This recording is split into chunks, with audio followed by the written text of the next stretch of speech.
Hola, muy buenas noches. Muy buenas noches a toda Bolivia y a todos los países amigos que se van conectando a un programa más de Vida y Libertad. Muy feliz de haber retomado esta. Vamos a cumplir 5 años que ya va a estar Vida y Libertad al aire. Realmente es un gusto para mí haber empezado con las batallas de las ideas, abrazando las ideas de la libertad. Hoy vamos a tener un súper programa, pero antes de decir qué programa vamos a tener, quiero dar, como siempre, la bienvenida a nuestro co-conductor Hernán Caballero, que ya se va conectando.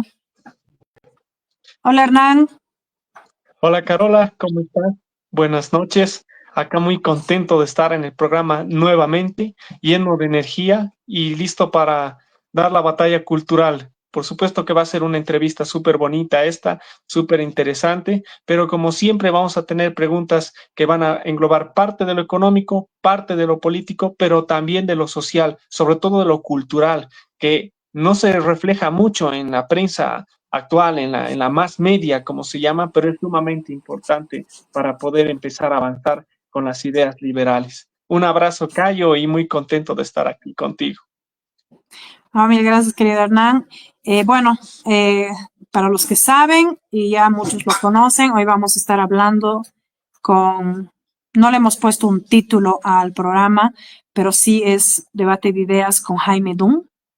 Quiero dar la bienvenida a nuestro querido panelista, amigo además de Vida y Libertad. Estábamos viendo que hace casi un año que ha entrado al primer programa aquí. Bueno, quiero antes de saludarlo un poquito dar el recorrido de Jaime. Ya muchos conocen, pero los que no conocen mucho su trayectoria se los digo en 2 minutos. Jaime Dunn de Ávila, es máster en Administración de Empresas, graduado con honores del programa de la Maestría para el Desarrollo de la Universidad Católica Boliviana y de Harvard Institute of International Development. Graduado en Relaciones Internacionales en Colgate University, fue operador bursátil de la Bolsa de Nueva York, es coautor de la Ley de Mercado de Valores de Bolivia, fue vicepresidente en Mavon Securities, banco de inversión con sede en Nueva York, Estados Unidos. Fue gobernador interino del Departamento de La Paz. Fue fundador y gerente general de Nafibo, que ahora es BDPST. Ha sido asesor del gobierno de Egipto, profesor de titularización de la Academia de Fideicomiso del Congreso Latinoamericano, de Fideicomiso de la Federación Latinoamericana de Bancos. Fue consultor del Departamento de Estados Unidos, fue asesor presidencial para la reforma del mercado de valores de la República Dominicana, es autor de la nueva ley y nuevos reglamentos de mercado de valores de la República Dominicana, consultor en mercado de valores de la Cooperación Andina de Fomento, profesor y expositor internacional en temas de mercado de valores, escritor y columnista y analista financiero. Pero hoy también quiero ponerle una raya más al currículum. Hoy es uno de los grandes defensores de las ideas de la libertad.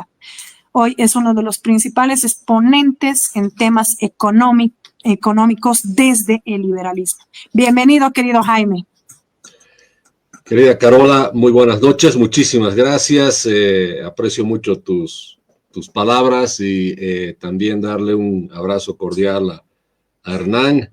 La verdad, la lucha por la libertad, la lucha por el respeto a la propiedad privada, la lucha por la seguridad jurídica, la lucha de todo lo que significa ser más libres, es una batalla inmensa y no quiero dejar de mencionar que en realidad esa batalla, por supuesto, no se hace solo, se hace en equipo. Somos equipo, eso es lo que quiero decir. Somos equipo, ustedes también son grandes luchadores, por supuesto. Mil gracias, querido Jaime. Bueno, te cedo la palabra, Hernán. Súper. Bueno, para comenzar el programa, quisiera que hablemos un poquito del tema económico, pero tal vez de un punto de vista un poco distinto. Hemos visto que el gobierno no da respuestas ni lógicas ni funcionales a la crisis actual. Es un gobierno que habla del socialismo del siglo XXI, es un gobierno anticapitalista, es un gobierno que no da señales de solucionar el problema y la crisis. Y estudiando un poco, analizando esto, vemos que el gobierno tampoco, por más de que quiera, el gobierno masista actual, por más de que quiera, no va a poder ir en contra de su propia base social, de su propia base política, si daría un milagro y quisieran hacer las cosas de manera liberal, tampoco lo podrían hacer porque su base política y social son los sindicatos, son estas federaciones y confederaciones cooptadas por el gobierno, metidas al partido y controlados desde el partido para poder manejar a la masa de gente campesina e indígena. Entonces, dado este enfoque que hay, te quería preguntar, Jaime, ¿cuál es el proyecto liberal que necesita Bolivia? Bien, gracias, Hernán.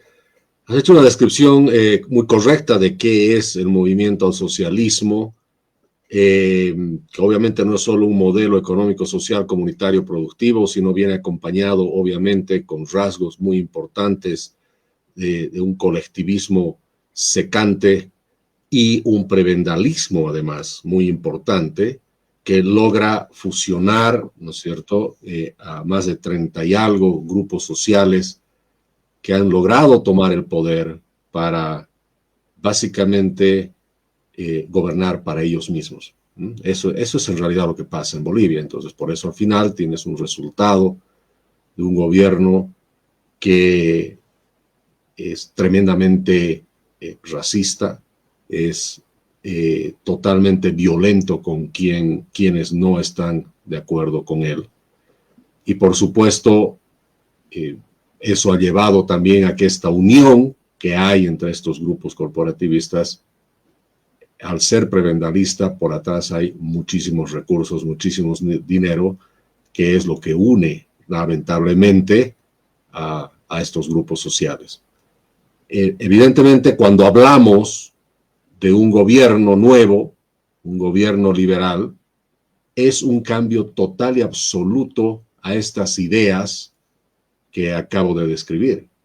Primero estamos hablando de, evidentemente, tener que tener un gobierno donde lo que se respete sobre todas las cosas sea la vida de todos los bolivianos, la propiedad privada, las libertades, la igualdad ante la ley y, por supuesto, todo esto en el marco de una sociedad donde el Estado sea un instrumento para el bienestar de todos los ciudadanos y el Estado realmente esté al servicio de la gente y sea un mecanismo por el cual básicamente se nos dé todos estos principios básicos que acabo de mencionar: vida, libertad, propiedad privada y seguridad jurídica. Y eso, querido Hernán, significa obviamente un cambio muy profundo, un cambio muy grande. Y es un cambio que no solo se realiza con el ejercicio del voto electoral, es un cambio que nace dentro de cada una de las personas. Por eso es que decimos que esta es una batalla, como se dice, cultural, ¿no es cierto? Es fundamental pensar así. Entonces, si realmente queremos cambiar Bolivia, no es solo sacar a un gobierno, es la implementación de todas estas formas de vida que no son nuevas en el país, porque en algún momento hubo algo de liberalismo en el país, no son totalmente nuevas, pero sí son nuevas para toda una generación de gente joven, especialmente los jóvenes, ¿no es cierto?, como ustedes y otros más jóvenes aún, que no han visto a otro tipo de gobierno en este país. El cambio que se tiene que hacer es necesario, es urgente, porque Bolivia está muriendo poco a poco, está muriendo no solo en lo económico, está destrozado en lo institucional. Esto está haciendo que se muera en lo político y que se agonice también en lo cultural y en lo social.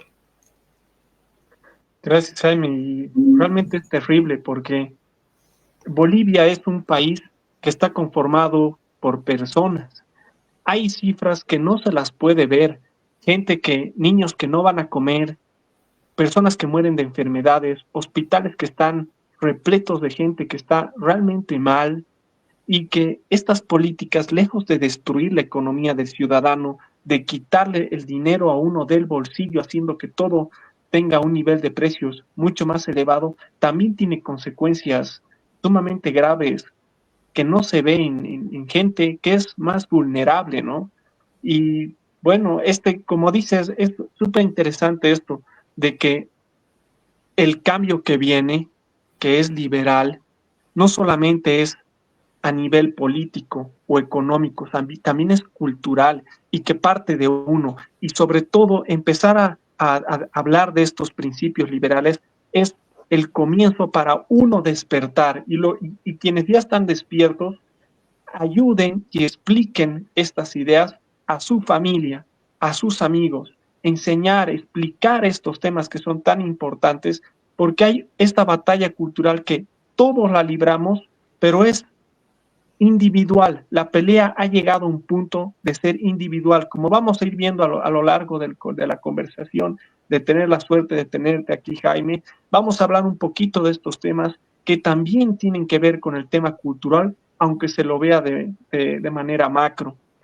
Carola, no sé si quieres pasar a la segunda pregunta. Perdón, déjame hacer un comentario. Dale, dale. Hernán.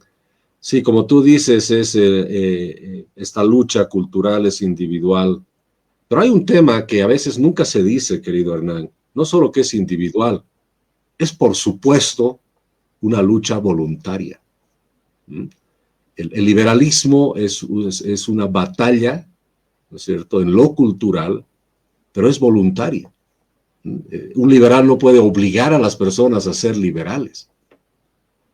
No es igual que el socialismo es a la fuerza. La gente es obligada a un pensamiento y cuando vemos, mencionábamos hace un momento, todas estas ideas de género y todas estas ingenierías sociales son a la fuerza, se imponen. El liberalismo no, es totalmente voluntario. Y eso, por supuesto, significa que los liberales que optan por ser liberales lo hicieron de manera voluntaria, usando sus 5 sentidos, llegaron a la conclusión que eso es lo mejor y por eso el liberalismo en el fondo es lo más puro que hay. Es algo tremendamente puro y humano, porque no se impone a la fuerza el liberalismo, querido Hernán.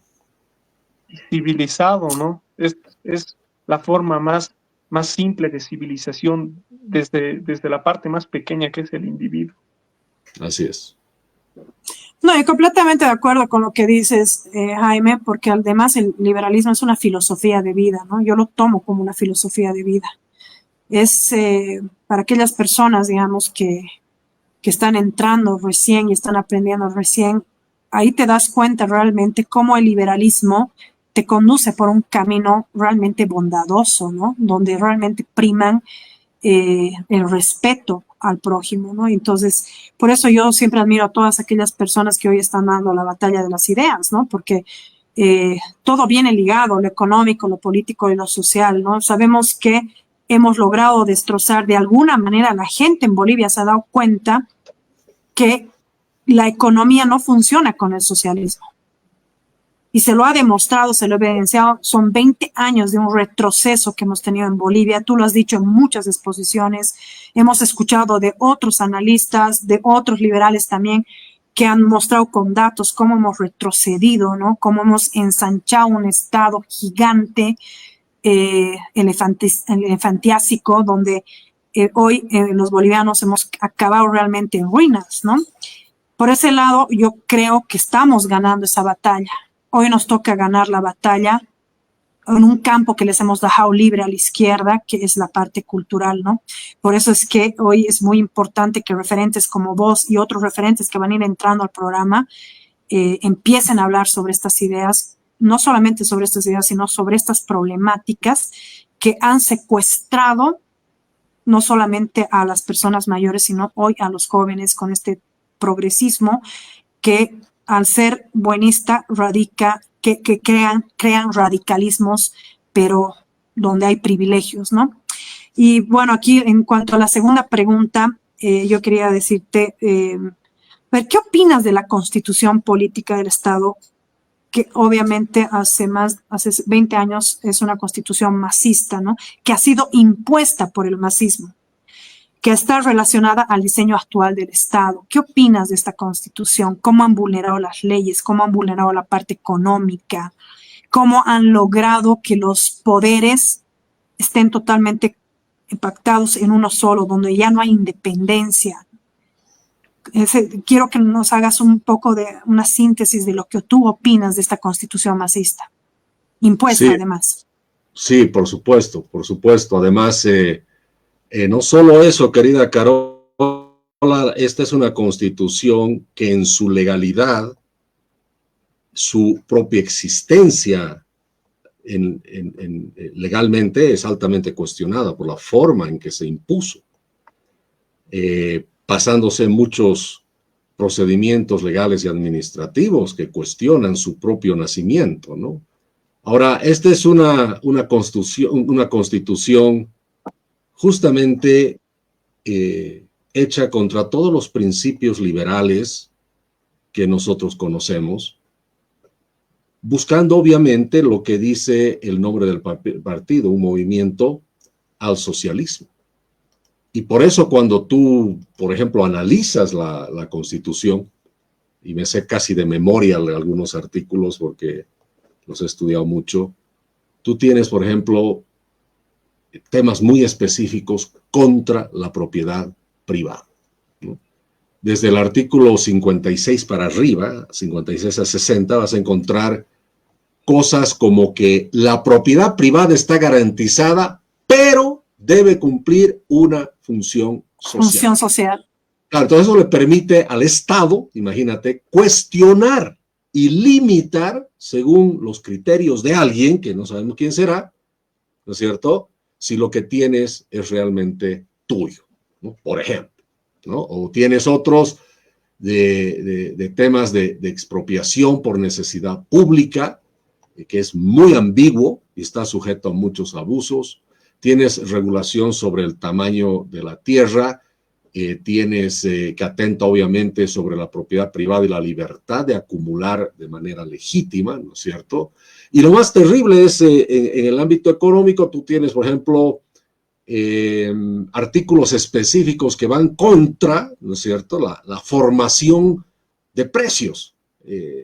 Todos los economistas austríacos morirían, ¿no es cierto?, cuando ven esto, ¿no? Tienes artículos que te dicen, claramente te dicen, la economía va a ser planificada por el Estado, dice el artículo 306, por ejemplo, dice eso, ¿no? Dice que se va a adoptar siempre un modelo económico, te dice una cosa así, basado en planificación estatal, te dice, con control de precios, control de sectores estratégicos y obviamente impidiendo la formación de precios, que todos sabemos que es fundamental para poder tener una economía que funcione. Más bien los precios como comunicadores de lo que falta, de lo que sobra y dar mensajes a los agentes económicos muere en esta constitución. Tienes regulación de salarios, tienes regulación de precios, como te decía, tienes generación y creación de monopolios estatales en todos los sectores estratégicos. Y lo que más a mí me golpea lo más profundo, digamos, es porque tú sabes, yo soy un gran defensor de las ideas y todo lo que tiene que ver con creación de riqueza, ¿no? Y hay artículos específicos que van contra la creación de riqueza. te hablan de la redistribución de la riqueza como el principio fundamental de la economía boliviana. ¿Puedes creer eso? O sea, es inconcebible, ¿no? O sea, no te dice debemos crear riqueza, te dice debemos, ¿no?, redistribuir riqueza, y más bien desincentiva cualquier tipo de acumulación de ahorro capital que vaya a la creación de riqueza. Promueve, ¿no?, el comunitarismo, promueve obviamente la economía comunitaria, te habla de valores de colectivismos, por ejemplo, el Summa Camaña, ¿no es cierto? El Summa Camaña en realidad es la promoción de un modelo de vida totalmente comunitario, restringe la autonomía individual, favorece, te repito, el colectivismo. Y ahí más allá, y puedo seguir, artículos de nacionalización, expropiaciones, restricciones al comercio exterior, restricciones a que se venda fuera del país. Fíjate, no tenemos dólares. Bueno, ahí está la Constitución, se está cumpliendo, sin embargo, porque te pones restricciones al comercio exterior, limitando oportunidades de exportación que son tan fundamentales para el crecimiento económico. O sea, esta Constitución, querida Carola, no puede seguir. Y quiero terminar esta parte haciendo un comentario. Todos los ciudadanos bolivianos que vayamos a votar en agosto del 2025 y no escuchemos a un candidato de la oposición hablar de reformas profundas, lo cual podría significar hasta una nueva constitución, no se puede considerar realmente un opositor a este régimen. Jaime, precisamente lo que acabas de decir tiene mucha relación con la tercera pregunta. O sea, tú lo has dicho, ¿no? Hoy yo escucho a muchos precandidatos hablar siempre desde la parte demagógica, ¿no? Siempre desde qué nos van a dar al pueblo, qué vamos a dar al pueblo, así como los típicos demagogos de toda la vida, ¿no? Y nunca hablan de cosas reales que realmente los bolivianos necesitamos, ¿no? El cambio de la Constitución es primordial, separar los poderes es primordial, ¿no? Y ninguno de los precandidatos que yo he escuchado hoy que han dicho, sí, vamos a ir a la presidencia, lo están proponiendo. Y ahí va la tercera pregunta, ¿no? ¿Qué opinas tú, Jaime, de ir a elecciones bajo esta falsa oposición? Además, con un padrón que sabemos que está viciado. Sabemos que tenemos un padrón electoral que está completamente fraudulento, ¿no? Y hoy mi preocupación, la preocupación que yo tengo de esta falsa oposición, porque yo la voy a llamar y se los he dicho a ellos y lo voy a seguir sosteniendo, es una oposición, digamos, unos zurdos lights, ¿no? Desde mi punto de vista. Pero quiero escuchar, ¿qué opinas tú de esta falsa oposición? ¿O cómo la calificarías? Sí, bueno, claramente tienes diferentes matices de candidatos, pero sí yo estoy de acuerdo contigo de que no es la oposición que Bolivia necesita. Porque Bolivia no necesita solo sacar al MAS, y eso sí evidentemente se puede lograr. Lo que se necesita es sacar al MAS y fundar un nuevo país. Recuperar la república que ha sido secuestrada. Recuperar muchas de las libertades que se han tenido y se han eliminado. Ir hacia un país moderno, ir hacia un país donde lo importante no sea el Estado, sino el individuo. Tenemos que dar lugar a un cambio muy importante, como te digo, muy de fondo, donde se impulse la creación de riqueza sostenible. Te repito, se pueda reducir el Estado, se limite su intervención. Necesitamos fortalecer la propiedad privada, por lo que acabo de leer. Debemos poner la seguridad jurídica sobre todas las cosas. ¿Cómo es posible que 10 tipejos puedan bloquearte o puedan avasallarte tu propiedad privada y nadie dice nada. Tenemos que asegurar las libertades individuales y económicas, promover transparencia, combatir contra la corrupción, que eso ya lo sabemos, garantizar un sistema judicial independiente y también, muy importante, Carola, descentralizar el poder y empoderar a las regiones.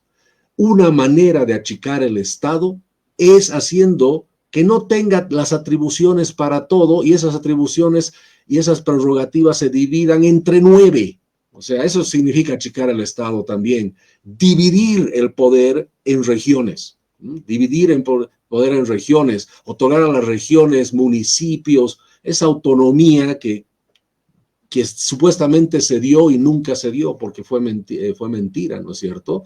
Puedan gestionar sus propios recursos, tomar decisiones, por supuesto, fomentando un desarrollo equilibrado, justo a nivel nacional. O sea, hay muchas cosas que se tienen que hacer. Y un gobierno que no haga estas cosas que estoy diciendo es un gobierno que ha decidido solo reemplazar al MAS, que no es lo mismo que cambiar Bolivia. De acuerdo, es sumamente importante eso, porque acostumbrados al tema de la política y de votar y de utilizar el voto como el último recurso, tenemos la idea metida de que el cambio viene sí o sí por un político determinado que va a ser el cambio radical y monumental para todo el país. Y no necesariamente es así. Y ahorita se está presionando la misma gente cuando uno habla, cuando uno conversa, se escucha decir por quién uno va a votar, por este va a votar, es que no hay otra, es que no hay otra. Todos dicen es que no hay otra y buscan al político menos peor para votar por ese. Y la pregunta de verdad es esa, ¿va a ser un gobierno tibio que va a entrar para sustituir al MAS y luego entregarle el poder el 2030 otra vez para que vuelva el MAS con una fuerza renovada? Eso no es lo que estamos buscando, eso es lo que no se necesita y es lo que parece que se está ofreciendo políticamente, lo que es un fraude. Y aquí quisiera preguntarte, Jaime, ¿cómo ves este tema del padrón electoral fraudulento? Es decir, ¿ves que hay posibilidad de que en el caso que haya una propuesta, un proyecto de algún candidato que pueda solucionar no solamente la crisis económica, sino institucional, como tú lo has dicho, de la República de Bolivia, que le están haciendo estallar? ¿Cómo ves este padrón electoral? ¿Ves viable unas elecciones con el padrón actual o debería arreglárselo, cambiarlo, purgarlo? ¿Cómo ves este tema del padrón electoral al medio? Porque no se está hablando de eso. Sí, no, tienes toda la razón y es fundamental. ¿El padrón está alterado? Sí. Tiene un montón de complejidades a favor del movimiento al socialismo, para ponerlo en algunas palabras más diplomáticas. Sí. ¿Ha sido hecho a medida del movimiento al socialismo? Sí. Conclusión, Hernán, esta lucha por tomar el poder, en el buen sentido de la palabra, es mucho más inmenso de lo que la gente cree. No solo tienes que ganar los números, las estadísticas y el conteo de votos, sino que tienes que asegurarte que no te hagan fraude. Entonces, evidentemente se va a entrar en un periodo que está en la misma ley electoral, donde va a haber una revisión del padrón. Pero todos sabemos que aún así no se puede confiar. Es más, no se va a hacer otro padrón, por supuesto, simplemente se va a revisar, lo cual significa que ya entramos con una debilidad muy grande los que queremos el cambio y queremos que se haga un cambio de verdad y que el voto se respete. Entonces, no nos queda otra, Hernán, que hacer un trabajo, pero excepcional en el control electoral, que es la solución. No es la perfecta, pero es la mejor solución a este problema. Ahora, ¿qué significa el control electoral? tener por lo menos 70,000 personas, ciudadanos bolivianos, 2 por mesa, 35,000 mesas, 2 por mesas, controlando el voto. No queda otra. Como lo han hecho en Venezuela. Control electoral. Cuesta mucho dinero. Pero tenemos que apelar a la conciencia de los ciudadanos, los hombres de bien y las mujeres de bien que quieren cambio, que se ofrezcan a ayudar en el control electoral. Tú sabes que hay grandes esfuerzos por la unidad. Lo ideal sería que haya un solo candidato, eso es indudable. Pero desde que, pero de que se llegue a hacer eso es otra historia, ¿no? El tema es más complejo. Pero yo les digo a muchos de estos candidatos, precandidatos, he tenido la oportunidad de hablar prácticamente con todos, muy pocos me faltan. Y yo les digo, capaz no haya unidad por candidatura, pero tiene que haber unidad por control electoral. El mismo gobierno, si sabe que hay un buen sistema de control electoral, se va a cuidar. Y hoy en día, con la tecnología, sacar las fotos, poner eso en la nube, hacer un conteo rápido, si no va a haber un sistema de conteo rápido que debería haber, lo más probable es que no haya, hasta donde he visto, entonces va a ser necesario hacer un conteo privado de votos. Y ¿sabes qué? En el fondo, mira lo interesante que es eso. ¿Te imaginas un control electoral privado? Un sistema de conteo de votos privado. Qué lindo pensar de esta manera que el liberalismo avanza tan rápido en Bolivia que el mismo conteo de votos ha sido, ¿no es cierto?, una prerrogativa que es del Estado, ha pasado al sector privado. Sería el inicio de la descentralización de la democracia. Qué interesante, claro, y tienes toda la razón, porque no hay otra alternativa, o sea, no quedan alternativas, por lo menos viables hasta ahora.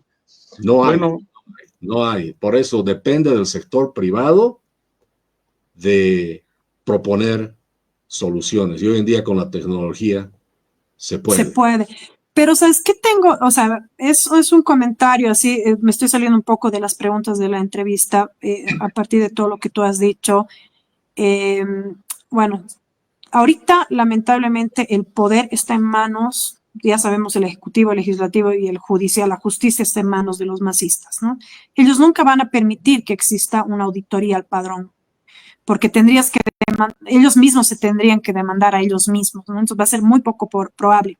Digo, ok, entramos con una revisión de todos los bolivianos, las empresas, todo. ¿Cómo vamos a lograr realmente hacer valer el voto? Estamos viendo lo que ha pasado en Venezuela, ¿no? Y yo me remito a las palabras de Agustín Laje, aunque me digan que soy una loca. Sabemos que Maduro no va a salir por las buenas. Y yo pienso y siento que lo mismo va a pasar aquí. El MAS no va a salir por las buenas. Van a hacer el fraude y se van a proclamar presidente. Y por más que haya un proyecto maravilloso, al final va a acabar como de segundo con gente quizás probablemente obviamente dentro de la asamblea, es decir, parlamentarios. Yo veo el terreno, o sea, quizás me pueden decir que negativa eres, ya me lo han dicho, ¿no? No es que soy negativa, soy muy realista, ¿no?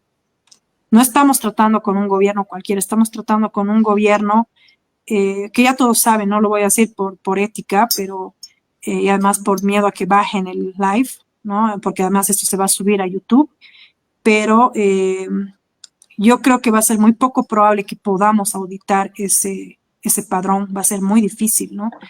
Y no sé cómo sería la solución realmente. Nos hemos reventado la cabeza aquí con varios liberales en esta casa viendo cómo vamos a poder realmente defender nuestro voto, ¿no?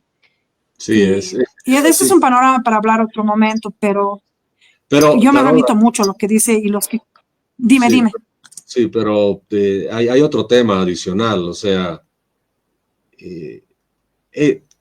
estamos hablando de llegar a unas elecciones para empezar, lo cual también podría no suceder, ¿eh?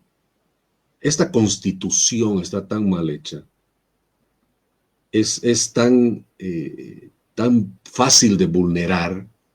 Como tú bien dices, el Poder Ejecutivo ha logrado capturar y encapsular a los otros poderes del Estado. El presidente hoy día gobierna con el Tribunal Constitucional. El Tribunal Constitucional, que es un poder independiente del Poder Judicial, independiente del Poder Electoral, el Tribunal Constitucional hace determinaciones y toma determinaciones por ellos. El Tribunal Constitucional podría determinar la no realización de las elecciones. Podría no haber elecciones. El hecho de que el Tribunal Constitucional, otra vez, yendo sobre todas sus prerrogativas y capturando al poder electoral, decide dividir las elecciones judiciales, ¿no es cierto? 5 votan, 4 no. Y ahora puede ser que se le ocurra que se va a corregir eso con nuevas elecciones judiciales este año. Si es así, pone en peligro la posibilidad de que haya elecciones generales. ¿Por qué? Porque de acuerdo a esta Constitución y la ley electoral, no puedes tener 2 elecciones nacionales al mismo tiempo.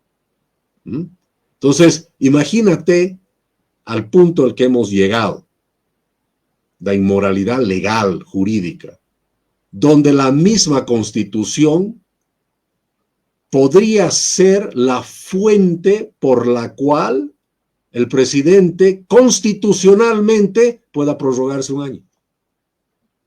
O sea, a ese nivel tan bajo hemos llegado en este país. Por eso, hoy día, el presidente del Tribunal Electoral, Hassan Teufel, ¿qué ha hecho? Ha hecho un llamado a todas las fuerzas políticas para que el 17 de febrero haya una reunión para que todas las fuerzas políticas y el Tribunal Electoral vean la forma de proteger la elección nacional, presidencial y legislativa del 2025. ¿Cómo es posible que se tengan que unir, ¿no es cierto?, para ver estrategias de proteger la elección? Conclusión, ni un poder del Estado, como es el Tribunal Electoral, tiene la posibilidad de proteger algo que constitucionalmente está escrito. Así de terrible es el tema. Es re grave y muy complicado. Y de aquí da para hacer un programa de cada pregunta que estamos haciendo, pero por el tiempo no nos queda más Totalmente. que ir saltando un poco, porque de verdad que es preocupante y amerita hacer un análisis más profundo de cada uno de estos puntos. Pero bueno, pasando a la cuarta pregunta, Jaime. Hemos hablado mucho de la institucionalidad porque no solamente está en boca de todos la destrucción de las instituciones, sino porque estamos viendo cada vez de manera más clara que la República de Bolivia está liquidándose, se la está destruyendo, pero no desde una perspectiva de tratar de hacerla más liberal, sino de destruir la institucionalidad, destruir la República de Bolivia para construir un Estado del socialismo del siglo XXI con vacaciones perpetuas para los socialistas, para los comunistas que están ideando desde atrás todo este Estado socialista. Y pasando del tema un poco económico, quisiera que entremos un poco al cultural, relacionado con todo esto que estábamos hablando.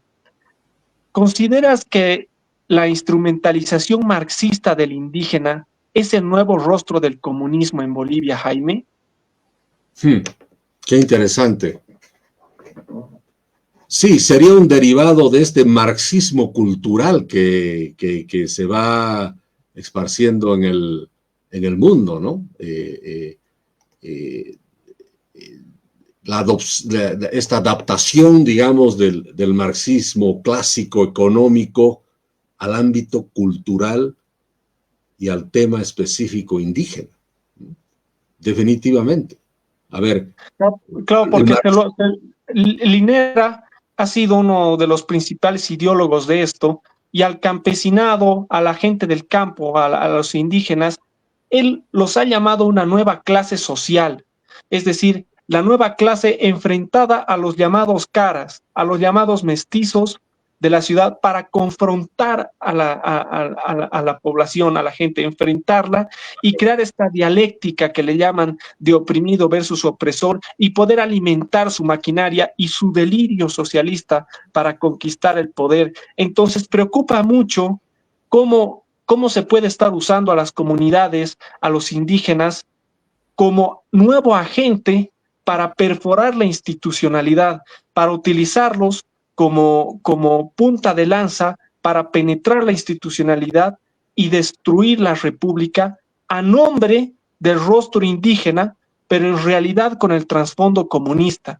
Entonces, ¿cómo ves la pregunta que te he cortado un poquito, pero hay veces que uno se apasiona escuchando análisis buenos, tantos temas y un poco da ganas de hablar un poquito más sobre esto, cómo se está utilizando como punta de lanza para destruir Bolivia? Entonces, ¿cómo ves esta instrumentalización del indígena? ¿Cómo ves este uso del indígena que se le está dando para darle una imagen de víctima a un movimiento que es completamente subversivo, ¿no? Que está destruyendo Bolivia por el socialismo? ¿Cómo lo ves esto? Mira, mientras tú haces la pregunta, otra vez me suena en la cabeza, ¿no? Este marxismo cultural, ¿no es cierto? Que este marxismo, que cuando hablábamos del marxismo clásico, económico, es la lucha de clases, ¿no es cierto? La lucha, el burgués contra el proletario contra el burgués, esta lucha de clases que ha ido posicionándose en el mundo a una corriente donde busca ahora ya no la lucha directa de clases basadas en el poder económico, sino en valores tradicionales, en familia, en religión, en identidad, en raza. Entonces, antes era el burgués contra el proletariado contra el burgués, el feminismo es la mujer contra el hombre, ¿no es cierto? El racismo, el blanco, el negro, uno contra el otro, y por el otro lado el indigenismo es el indígena contra el no indígena, ¿no? Ese marxismo cultural indigenista se ha implementado en Bolivia como un mecanismo para encontrar la razón de continuar una lucha marxista más allá de lo económico. Y eso ha sido el elemento fundamental para alimentar a este movimiento al socialismo. Por eso es que nos encontramos hoy en día en realidad una Bolivia donde el indigenismo ha sido utilizado como herramienta política, ¿no es cierto? Como una instrumentalización de ellos, además, ¿no? Una herramienta, un instrumento, ¿no? El discurso indigenista ha sido empleado, digamos, para justificar políticas de concentración de poder, por un lado, y deslegitimación de opositores, ¿no es cierto? Entonces, no eres indígena, eres opositor, y si eres opositor no indígena, estás fregado, ¿no? No tienes cabida en esta nueva lógica, ¿no es cierto?, de marxismo indigenista. Y por eso, bajo esa misma lógica del antagonismo permanente del marxismo, que ya lo vivimos en carne propia con este etnocentrismo indígena, llega una situación donde siempre está el gobierno buscando el conflicto, ¿no es cierto? Se alimenta del conflicto y el antagonismo. Y lo serio que tiene todo esto, y lo complejo es que esta forma de pensar, obviamente, a los ciudadanos de a pie, los ciudadanos bolivianos, hombres y mujeres de bien, nos vemos muy, muy, muy afectados porque el intensificar o el posicionar este indigenismo etnocentrista va en contra de todas las libertades del resto, que tenemos que quedar no solo al margen de las decisiones que se toman, porque al no ser indígena tú no tienes derechos como ellos y generas dos tipos de ciudadanos y generas la desigualdad ante la ley, porque la identidad indígena se ha vuelto el eje central de la política boliviana. Entonces, si no eres indígena, no eres parte de ese eje central de la política boliviana. Y te vuelves prácticamente un esclavo, y no importa por qué, por eso tu voto no cuenta para nada, ¿no es cierto? No solo porque te lo roban, sino porque si termina en el movimiento al socialismo, tienes que estar seguro de que no se va a gobernar para ti. Y ese indigenismo ha hecho no solo que la desigualdad de la ley de manera general sea una realidad nacional, sino hasta el poder del voto. Un voto en el campo vale 2, 3 veces o más que un voto en las ciudades. ¿Por qué? Para proteger, ¿no es cierto?, el voto indígena y al mismo tiempo generar la exclusión de los no indígenas. Así veo la cosa. Y da a pensar sobre la construcción de una nueva oposición que no solamente sea política, sino también cultural, que pueda romper con este tema de la lucha racial, ¿no? Que no solamente es un proyecto político alejado de la cultura, sino tiene que ser una oposición política que pueda romper contra este esquema, este paradigma que nos ha metido el socialismo del siglo XXI del indigenismo aquí en Bolivia, de enfrentados, ¿no? De estar enfrentados unos con otros por temas racial y que pueda romper con esta ideología indigenista de donde sacan su poder, porque el poder político, como tú lo mencionabas, Jaime, con el prebendalismo, no solamente era por el bello carisma de Evo Morales, siendo un poco sarcástico, por supuesto, que seducía a la gente. Había una corrupción sumamente grande que unificaba, que era el cemento de todo este gobierno corporativo, pero también tenía un peso que lo apoyaban en la ideología.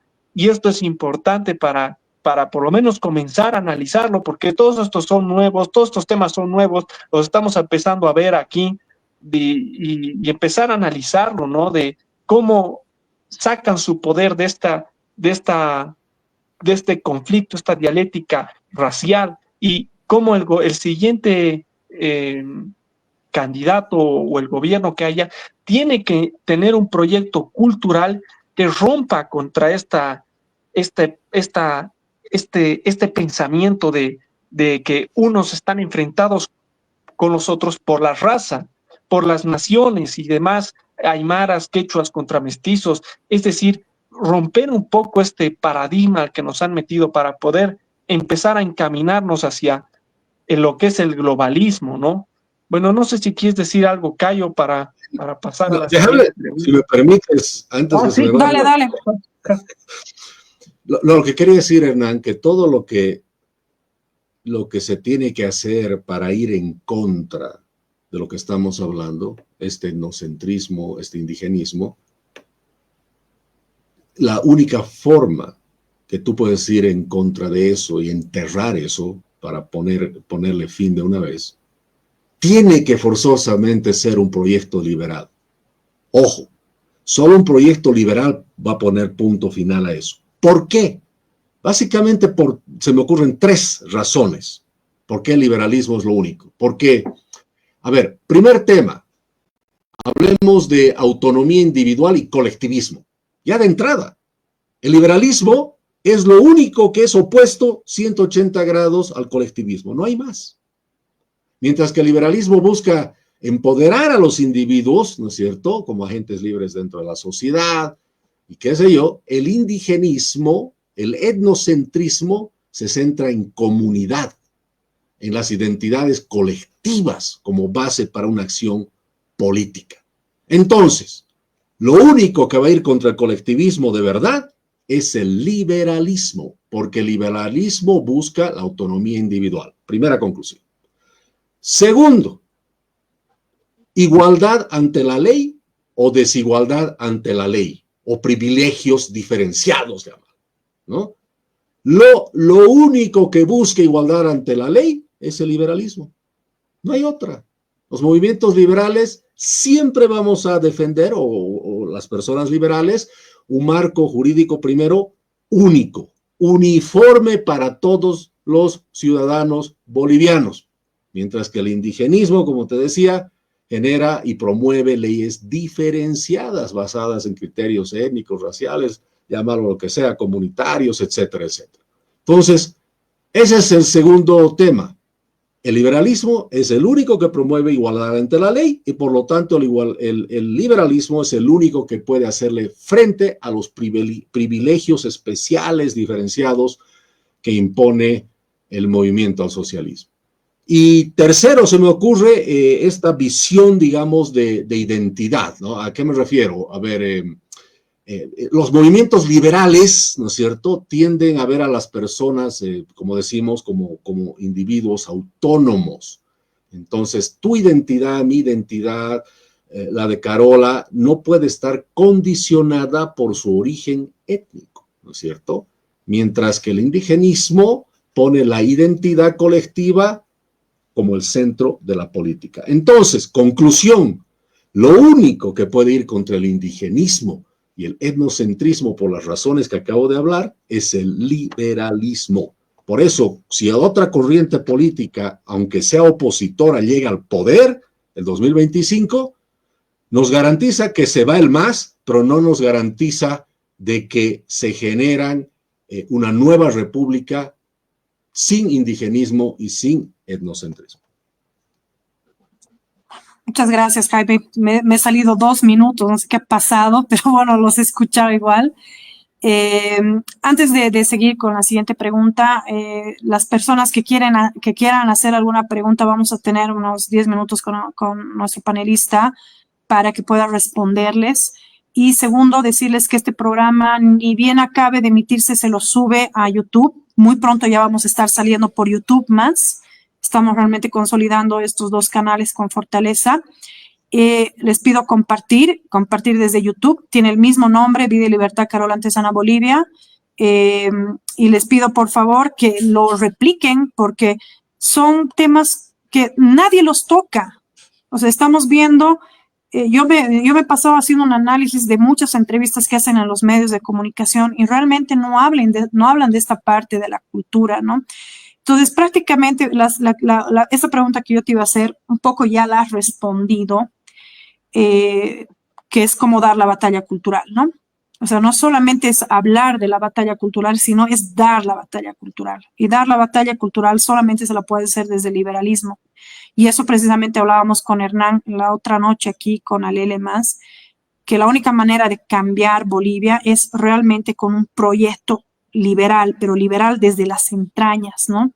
Sabemos que hoy en día todos los movimientos ideológicos, como el indigenismo, la ideología de género, no solamente han influido en la política, sino que han sabido instalarse en el corazón de la cultura, ¿no? Ha sido una estrategia muy bien hecha de precisamente, como tú dices, desde el marxismo, ¿no?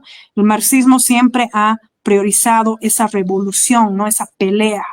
Y hoy vemos en Bolivia, y aquí quiero entrar un poco a esta área que es sobre la ideología de género, sobre estas leyes nefastas. Hoy en Bolivia tenemos 2 flancos muy fuertes. En la Argentina, por ejemplo, solamente han peleado fuertísimo con la ideología de género y lo hemos visto durante tantos años, ¿no? Ha tenido que llegar un Milei para cortar todos los privilegios que tenían las feministas y los movimientos LGBTs, ¿no? Aquí en Bolivia tenemos en realidad 3 flancos, ¿no? Tenemos las agendas feministas, las agendas LGBTs, QI+, etcétera, etcétera. Y tenemos la agenda indigenista, ¿no? Y todas estas hoy se las maneja desde la política, que es lo más peligroso, ¿no? Porque al manejarlas desde la política, rayan en un debacle jurídico. Y hoy vemos una ley como la ley 348, que es una ley que además no está hecha desde la realidad de Bolivia, sino es una ley impuesta desde el extranjero por agendas globalistas, y mucha gente me va a poder decir que soy una conspiranoica, pero es la realidad, ¿no? Bajo una agenda que está manejando a todos los países, manipulando la justicia y el pensamiento de los individuos, ¿no? Tenemos una ley 348 que suena muy bonito, ¿no? La lucha contra la violencia hacia la mujer.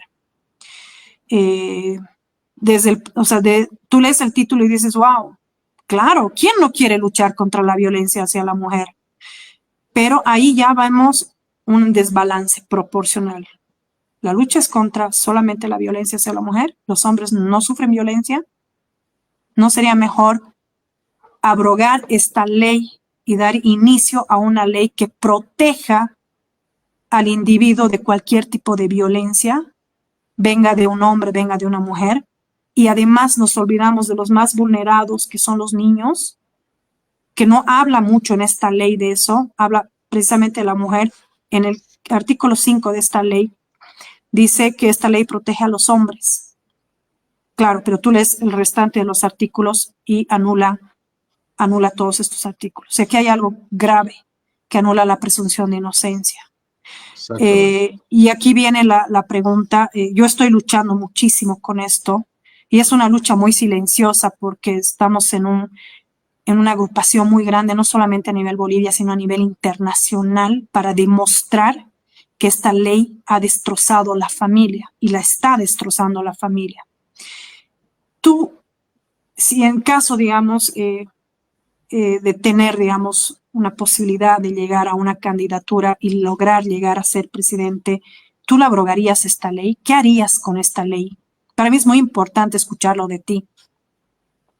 Bueno, siendo un liberal, por supuesto, lo primero que se tiene que buscar, haciendo un análisis de toda la estructura legal de Bolivia, es tirar para abajo todo, pero absolutamente todo lo que vaya no solo a generar inseguridad en la propiedad privada, los ataques a los derechos propietarios, sino también todo lo que dé inseguridad a la libertad y todo lo que ataque a la libertad y todo lo que nos hace desiguales ante la ley. Entonces, así como tienes esta ley 348, tienes otras también. Yo te debo de comentar, la 348 es una ley no solo que está fuera de lugar porque no presume la inocencia, ¿no es cierto?, de uno de los sexos, en este caso del varón, sino que se ha vuelto un instrumento para que sea abusado por otro sexo, ¿no es cierto?, en contra del otro. Otra vez, es un marxismo cultural en esa ley 348, es el conflicto y en vez de la lucha de clases es la lucha entre miembros de familia. A ese nivel ha llegado. Cualquier mujer puede decir, Jaime, ¿no?, me miró mal y me causó daño psicológico y entro a un juicio de 2 años, donde la mujer ni siquiera tiene la carga de la prueba. O sea, ni siquiera la mujer tiene que demostrar eso, son otros los que tienen que demostrar, y ella más bien, yéndose por esas palabritas como revictimización, puede alejarse del proceso judicial contra una persona, ¿no es cierto? Y ella se aleja para que sean otros los que resuelvan el tema.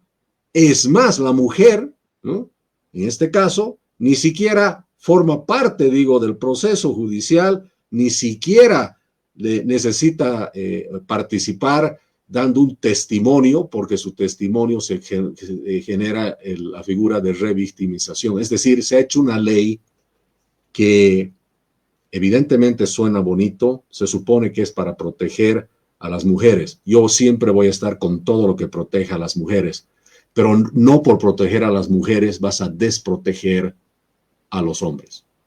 No es una ley buena aquella que protege a uno en desmedro de otro. Por eso es que esta ley no sirve. Y debo confesarte una cosa, Carola. En carne propia he vivido esta ley.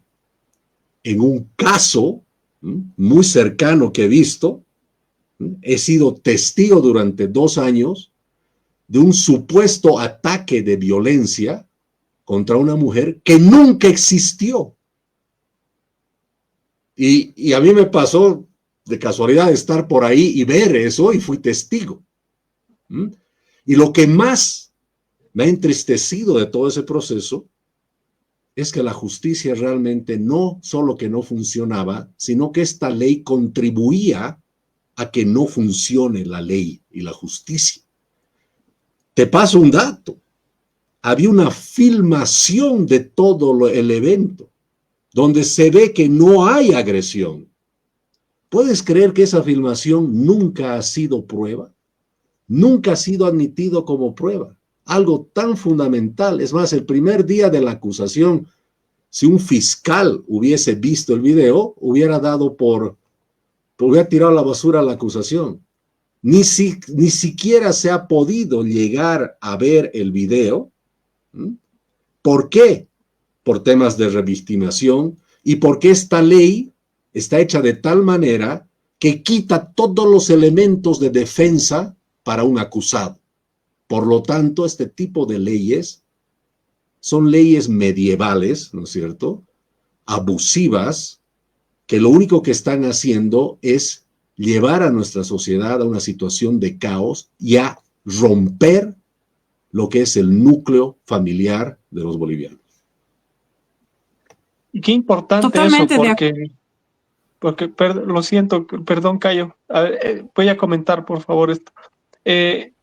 Este tema de la familia, el ataque es contra la familia. El ataque en realidad es contra no solamente la familia, sino contra el cristianismo, porque al ver la religión cristiana, se tiene el rol del padre, madre, Dios, Jesús como hijo. O sea, hay una estructura ahí. Y en la cultura de Occidente, con la que tenemos en Bolivia, en Sudamérica, es muy religiosa y tiene como núcleo la familia. Entonces, como lo decías, Jaime, estas ideologías buscan romper con el orden, con la armonía de la civilización, de la sociedad. Buscan romper con ese orden que hay.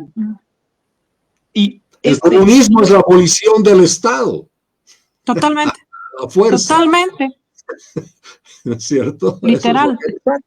Exacto. Y esto lo hacen desde la cultura para de ahí saltar a la institucionalidad. Entonces es muy importante lo que dices, Jaime, lo que decía Carola, de empezar a enfrentar estas ideologías, primero estudiándolas uno, luego explicándolas y enseñarlos a la familia, a la hermana, a la tía, al papá, a los abuelitos, a todos, empezar a explicarlos, porque desde el liberalismo, porque estos grupos, estas ideologías, buscan agarrarse de temas culturales para penetrar en institucionalidad, que es lo que estábamos charlando tanto. Estas leyes, estas normas que ponen, es para corregir desde la ideología al hombre, en el caso de la ideología de género, o al mestizo o al llamado cara, desde el Estado, con el tema del indigenismo. Y ahorita estamos todavía en la mitad de camino. Esto se va a radicalizar. En Argentina ha llegado un Milei, pero o sea, no es algo que pasa en cada país. Milei es un caso muy excepcional y gracias a Dios ha sido en un país que lo tenemos al lado, por eso nos está llegando una influencia cultural tan grande. Pero lo que se ha visto en Argentina es instituciones de la mujer, institución de grupo de género, institución de esto, realmente ya a una escala aberrante, donde los hombres estaban siendo literalmente castrados, no solamente públicamente, sino intelectualmente, porque estaban empezando a coartar ya con la sexualidad integral, la educación sexual integral en los colegios, a los chiquitos, la famosa ESI, que estaba metiéndose a los chiquitos para crearles problemas, para distorsionar la percepción que tienen de la realidad.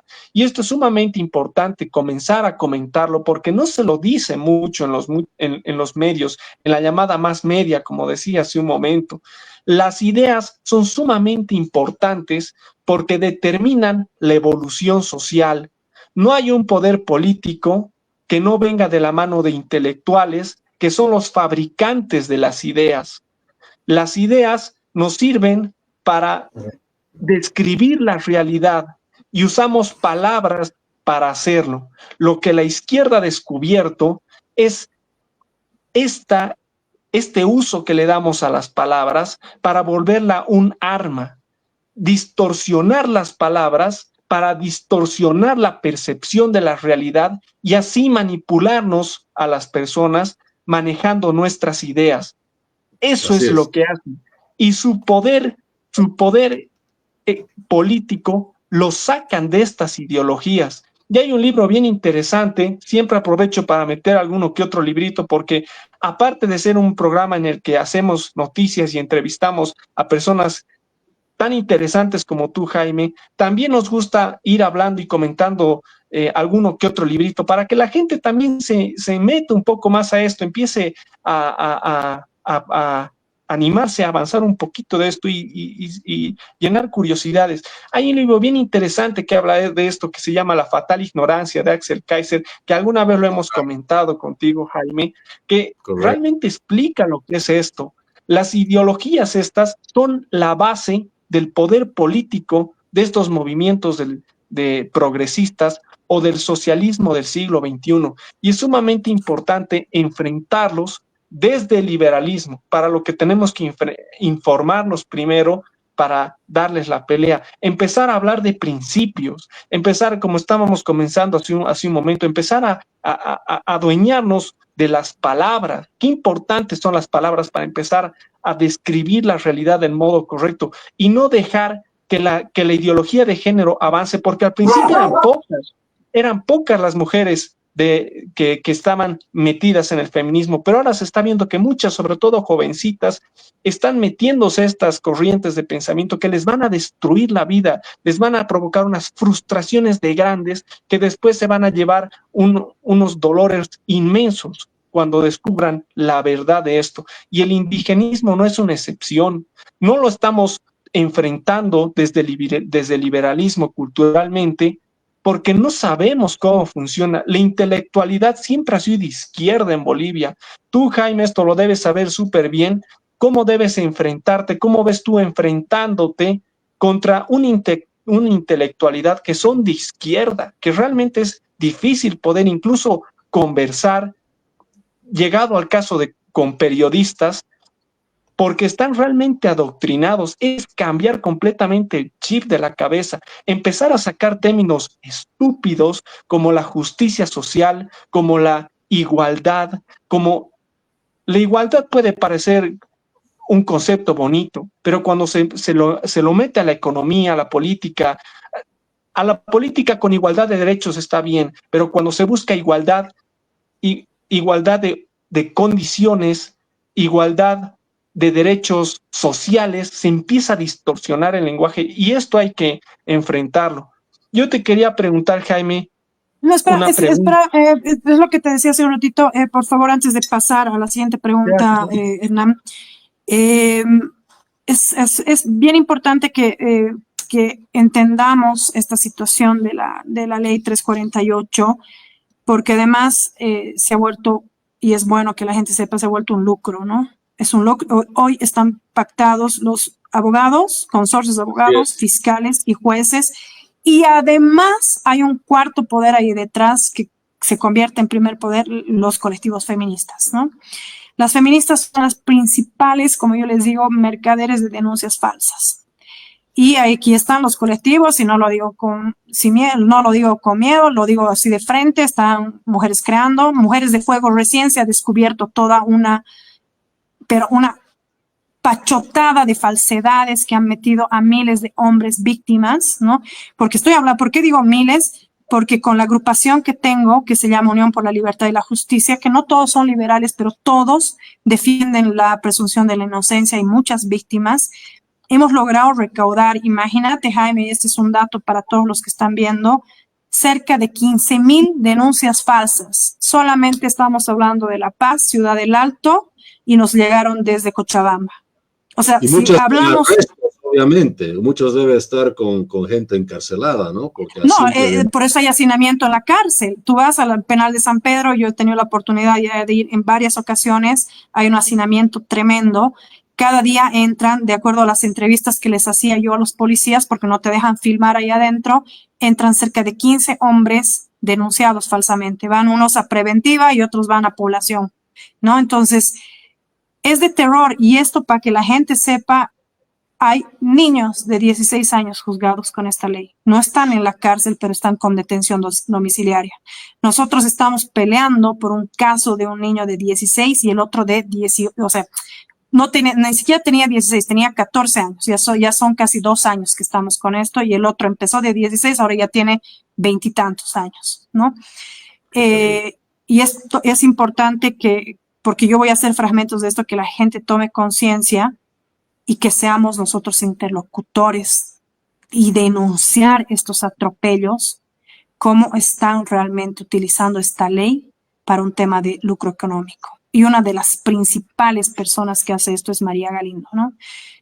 Tenemos datos de que por cada hombre que lo sentencian como feminicida, reciben cerca de $100,000, ¿no? Hay incluso videos que dicen esto, que yo los he querido sacar al aire y obviamente he sido muy amenazada, pero lo voy a sacar. Por cada indicio, digamos, como intento de feminicidio, intento de violación, maltrato, violencia, tienen una pena, además, altísima, y no solamente eso, reciben un lucro económico. Entonces es bueno que los liberales demos esa batalla cultural, ¿no? Eso quería comentarte, Jaime, para que sepas cómo está un poco la situación a este nivel, porque sé que muy pocas personas conocen, porque tienes que meterte a trabajar, tienes que ver, o sea, las cárceles, y esa es mi área, realmente esa es la área donde yo estoy dando la lucha, ¿no? Para realmente que la gente sepa que no existe en Bolivia la igualdad ante la ley frente Excelente, a ningún colectivo.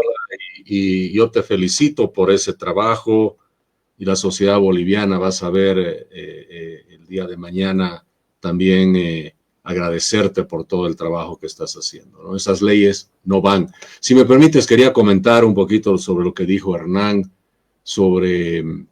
porque no es menor este tema del poder de las ideas, ¿no? El mismo Axel Kaiser, por ejemplo, él en ese fantástico libro, La fatal ignorancia, él claramente te habla, ¿no?, de que las ideas son el motor, dice, de la acción humana. Él dice eso varias veces en el libro. Pero lo que más a mí me impresionó la primera vez que leí ese libro, cómo hay cosas que son tan reales y a veces no las pensamos, ¿no es cierto? Como por ejemplo, el socialismo es una pésima idea.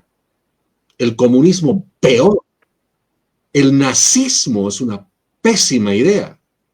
Estamos hablando de un crimen contra la humanidad, ¿no es cierto? Estamos hablando de genocidio.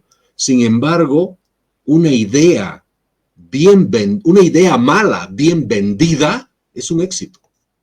Una idea mala, bien vendida, repito, es un éxito. Y por eso hay que tener cuidado. Por eso es que el socialismo se mueve tan rápido, porque saben vender esa idea, y es más fácil vender las ideas socialistas, ¿no es cierto? Entonces, culturalmente son más asimilables por la gente, y por eso hay que tener mucho cuidado. Aparecen hombres que hablan muy bonito, ¿no es cierto?, con ideas que son terribles, pero convencen a las masas. Eso fue, repito, el nazismo en su momento. O leyendo ese libro, por ejemplo, me venía a la cabeza esta idea que da Axel Kaiser, que dice, ¿cómo es posible que un Marx, ¿no es cierto?, y un Engels, ¿no? O sea, dos tipejos, básicamente, más otros más, ¿no es cierto?, que se le unen, logran mover millones de personas. ¿Y cómo las mueven?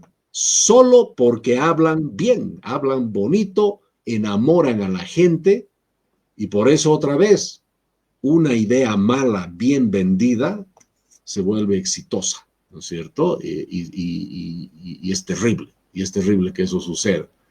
Y también ahí en ese libro, por eso ahí se habla de, bueno, no recuerdo el nombre de esta persona, Anthony Fisher, ¿no? Anthony Fisher, que dice que la creación de think tanks, por eso es tan importante para defender las ideas, ¿no? Si quieres promover la libertad y la economía, o la libertad económica y política, es fundamental generar instituciones a nivel mundial que defiendan las ideas. El problema es que las ONGs en el mundo, la mayoría son de izquierda, ¿no? Tiene que haber ONGs también que sean, ¿no es cierto?, defensoras de la libertad política y económica, ¿no? Entonces eso es muy importante.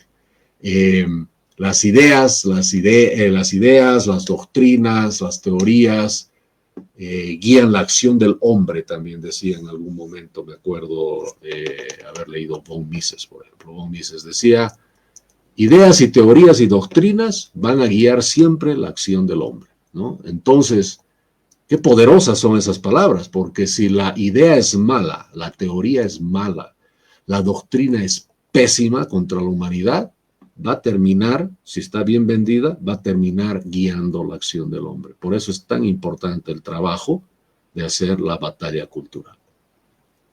Exactamente, Jaime, y te agradezco realmente que estés también en esa vía, porque de verdad que he escuchado a muy pocas personas en los medios de comunicación hablar sobre este tema, ¿no? Algunos somos muy censurados, como te digo, a mí muy pocas veces me invitan. He tenido el placer de estar en medios como Fides, como Panamericana, pero los mismos periodistas te limitan, ¿no? Te limitan el derecho a la réplica, el derecho a refutar, y eso nos ha pasado con Javier Iturralde cuando hemos ido a pelear contra la malla curricular en Bolivisión. Nos han bajado prácticamente, no la entrevista, pero ha sido... eran como 10 contra 2, porque estaban los 4 conductores más los 5 de producción y los 2 solitos, y no nos dejaban refutar. Y por eso existen estos espacios realmente, que yo doy gracias que tenemos estos espacios donde podemos expresarnos libremente, ¿no? Te agradezco realmente por conocer este detalle. Para mí era muy importante conocer tu pensamiento, ¿no? Adelante, querido Andrés, perdón, querido Hernán. Súper. Antes de pasar a la siguiente pregunta, quería hablar un poquito de lo que dijo Jaime. Este señor Anthony Fisher fue clave, como esto lo explica Axel Kaiser, fue clave para que luego entre al poder Margaret Thatcher. Es decir, mientras la izquierda es fatalmente arrogante al querer dirigir la vida del resto desde el Estado, la derecha o llamada derecha ha sido fatalmente ignorante por no haber defendido filosóficamente, moralmente, éticamente las ideas desde el liberalismo. Habrá quienes digan no eran los de derecha liberales o eran más liberales y demás. No importa, llámese derecha o liberales, no han sabido dar esa pelea cultural en su momento, y ahora lo que tenemos son gobiernos socialistas enquistados en el poder. Es decir, las ideas son sumamente importantes, y las ideas no solamente son opiniones o ocurrencias, las ideas son creencias, son valores, son sistemas de ideas, y eso es fundamental para enfrentar al socialismo del siglo XXI que tenemos. Y aquí quería entrar a la última pregunta, Jaime. Vemos que el masismo saca su poder desde la ideología del indigenismo, así como la ideología de género saca su poder de enfrentar al hombre contra la mujer. El masismo saca su poder del indigenismo ideológicamente, se nutren filosóficamente del indigenismo para estar en el poder y para tratar de conseguirlo si es que lo pierden. Y para esto tiene 2 caminos: el camino electoral y el camino violento. el camino de la violencia. Los dos lo siguen los dos. Con el camino electoral, como ellos lo llaman democrático, que en realidad es una democracia materialista, que es otra cosa lo que ellos buscan, pero el camino electoral han puesto una asamblea constituyente y un Estado plurinacional para destruir la República de Bolivia. Pero también siguen el camino de la violencia, y esto lo hemos visto sumamente claro en casi una guerra civil que ha habido aquí en Bolivia, con los movimientos violentos que sobre todo han atacado la zona sur, que ha sido realmente espeluznante y terrible, y se ha visto el poder y la fuerza que tiene la izquierda en el terreno de la violencia, el camino electoral y el camino de la violencia. Y aquí te quería preguntar, Jaime, de una manera general, con este contexto, se ha probado que grupos indigenistas en Sudamérica han sido entrenados por islamistas radicales y las FARC en Colombia. ¿Cuál crees que debe ser el rol del próximo gobierno al enfrentar los movimientos radicales violentos desestabilizadores? Es decir, ¿cómo ves que va a tener que enfrentarse el siguiente gobierno contra estos movimientos radicales violentos, al mismo tiempo que tengan esta ideología como fundamento para esa violencia? ¿Cómo ves que debe ser el rol del siguiente gobierno para enfrentar esto? Porque lo van a desestabilizar y se va a ver que van a utilizar una violencia como se ha visto en Ecuador, en Chile, en Colombia. ¿Cómo crees que deba enfrentar o encarar el siguiente gobierno esta izquierda violenta?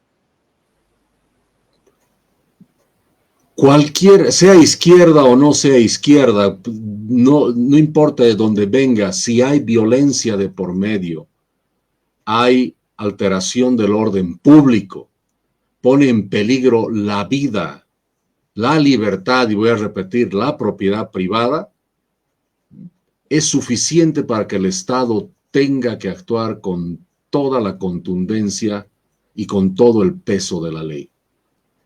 No es simplemente por el hecho de que sea indígena o no. Tienes en Bolivia un tema aún más complejo o tan complejo como este indigenismo que se torna violento. Tienes también el narcoterrorismo.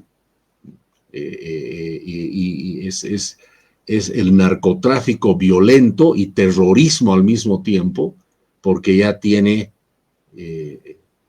posesión y tiene ubicación y tiene obviamente facilidad de moverse alrededor del mundo, ¿no? Entonces, una de las cosas más importantes que tiene que hacer el próximo gobierno es ser contundente contra eso y poner fin a todos esos actos de violencia y eliminar cualquier posibilidad de alteración del orden público o del orden constitucional por medio de estos actos violentos que se dan. Lo que pasa es que el movimiento al socialismo ha promovido ese tipo de movimientos, ha promovido la violencia como si fuese un mecanismo legítimo, ¿no es cierto?, para reivindicar derechos y qué sé yo, ¿no es cierto? Lo ha hecho, por eso lo acepta y lo tolera.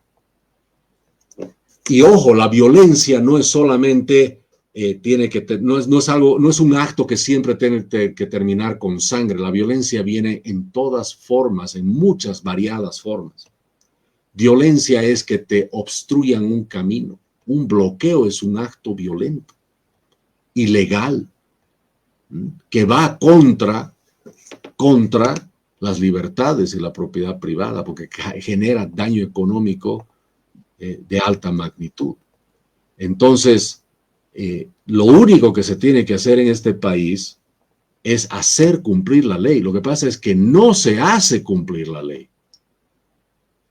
Y Hernán, en esto realmente no hay mucho que escribir en cuanto a ley. Tenemos leyes que ya son contundentes contra la libre circulación, contra la alteración del orden público. Está todo escrito. ¿Qué es lo que le ha faltado a los gobiernos, incluyendo el gobierno de Mesa? ¿Qué le ha faltado? Les ha faltado la valentía para hacer cumplir la ley. Eso es lo que ha faltado. Un gobierno que entre y no dubite en el cumplimiento de la ley, pone en orden este país. Lo que pasa es que repito, hay miedo a cumplir la ley. Se negocia el cumplimiento de la ley. Y termino solo con esta pregunta. ¿Cómo es posible que tienes un Evo Morales, ¿no es cierto?, con ya orden de arresto y el gobierno no hace nada porque tiene temor? ¿No es cierto? Es un Estado que ya no gobierna, es un Estado que ya no puede usar la fuerza que la ley le da y le otorga, ya no la puede cumplir, ya no la puede ejercer. Y ha hecho Totalmente. que el Chapare sea una pequeña republiqueta, y eso tiene que, por supuesto, terminar. Pero nada, yo quería decir eso porque es un tema que va más allá del tema del indigenismo, es un tema que lo vemos ya de manera transversal en toda la sociedad boliviana. La gente hace lo que le da la gana y el gobierno también. Y el gobierno decide cuándo cumple la ley y cuándo no. Nunca hubiéramos tenido esos conflictos sociales si en el momento que se debió se hubiese ejecutado transparentemente y contundentemente el cumplimiento de la ley.